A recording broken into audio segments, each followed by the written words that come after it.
crime in general has also been used as a talking point this last year to try to justify extreme tactics by immigration officers and for the occupation of our cities by the military. Like, oh, well, crime, it's out of control. We gotta make everyone safe.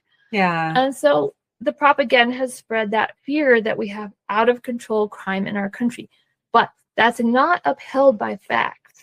Right. So you actually look at the facts. Crime has been declining since, the 1990s? Yeah, exactly. It was the highest in like the late 80s, early 90s. And then there was a little spike in violent crime around the COVID epidemic. But rates of all crime, except cybercrime, have been going down ever since.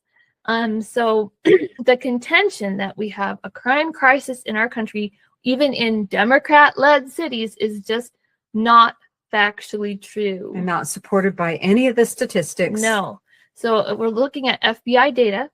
National violent crime has fallen by almost 50% from its peak in the early 90s. That includes murder, manslaughter, rape, robbery, and aggravated assault. Homicide and aggravated assault had a little bump around the time of COVID pandemic, but it's dropped since. Homicide has dropped by about 27% since COVID. Aggravated assault has dropped by about 14.5%. So Americans in the 1990s were at least twice as likely to be victims of crime as they are today. And actually, interestingly, it's also true at a global level when you look at murder rates.